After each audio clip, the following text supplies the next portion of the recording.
So my name is Josephine, and as you can see from the photo, I'm from Hong Kong, and that's a real picture of Hong Kong. We do live in the constant fear of Leonites crashing our heads. And as a lot of you know, Hong Kong went through something that is quite similar to what is happening right now, which is the SARS, which happened back in 2003 when I was about 12 years old. So a little bit of background, I lived there until I was 16, so I was like not very old, not very young when that was happening. So a lot of very vivid memories. I remember sitting in front of the television and watching the numbers of people dying and people getting infected going up every day and thinking they would never really like come down. And then we went over it. So this time around, it was a little bit different because I'm in the UK. And then ever since then, I had quite a few chronic illnesses diagnosed. So when it happened, I talked to my friend John. And it's like, is there something we can do? And here's the message you can see. This is the first time we talked about sending some care packages to people who are in need. And this is kind of how Dare to Care packages was born. We are very small organizations. What we do is that we send essentials to people who are in isolation, especially vulnerable people. And we also send protective gear to NHS staff who are fighting on the front line.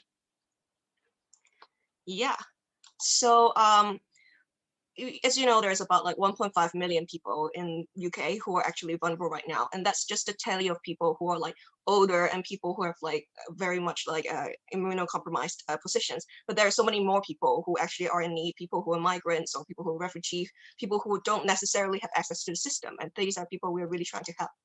So what we have is like a really organized, simple and transparent platform for people to input the needs and then for us to get things to them.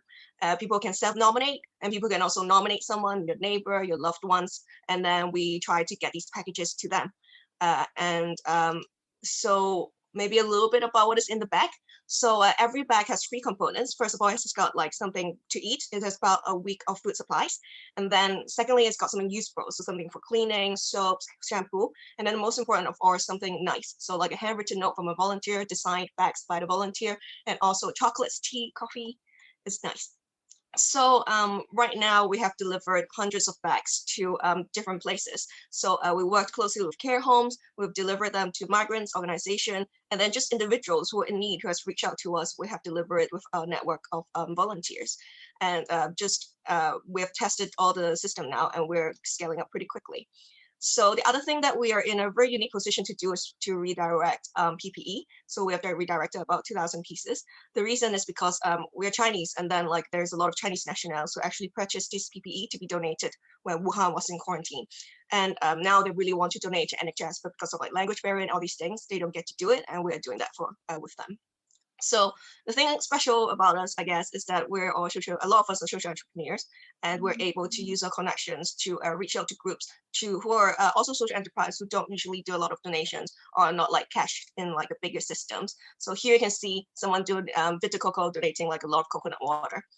And another thing is that we take it very seriously. We want to make sure that it's got the useful things for people. So whatever that is not covered in donations, we go and buy it in bulk. So a lot of us are actually American somehow. So here is us reuniting in a Costco and trying to get a lot of things that look a lot like a panic buyer.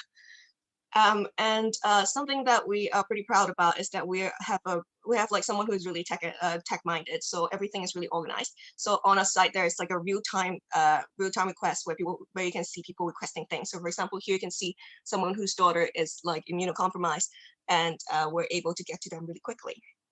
And that's kind of like the kind of things that we're trying to bring to the table, is that we can answer requests really quickly. Right now it's about 2 to 3 days. And for example, someone requests for us for PPE, and then within 2 hours, we're able to like manage some kind of courier system and send it to them, and to keep people happy and safe. Yeah, and another thing that we worked a lot on is to actually work with local partners. So for example, right now we're connected with like different organizations like Think and Do, which is a local community hubs.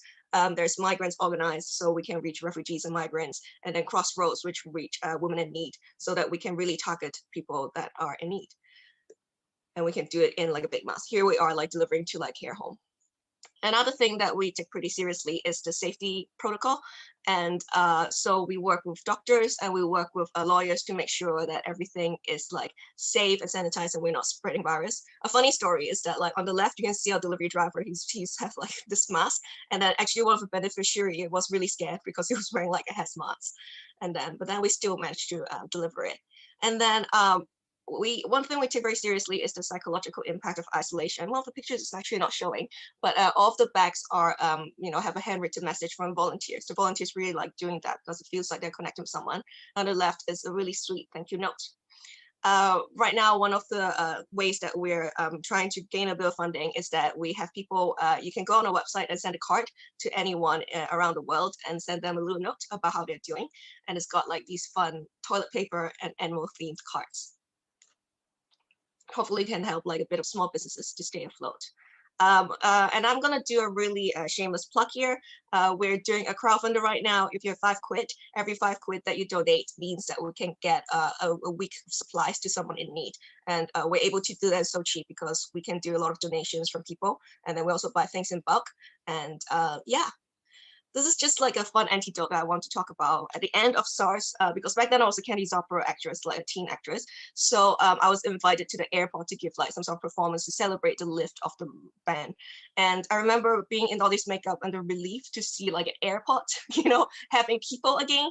And that like, you can feel the sigh, coming up out of me as like a 12-year-old. And the last thing I want to say, on the right is the really famous mountain in Hong Kong. It represents the Hong Kong spirit. It's called Sitisan, which means Lion Mountain. And on the left is like the really famous picture of the milkman during the London bombings. And I feel like both London and Hong Kong are really resilient places, and we're gonna get through this. Thank you.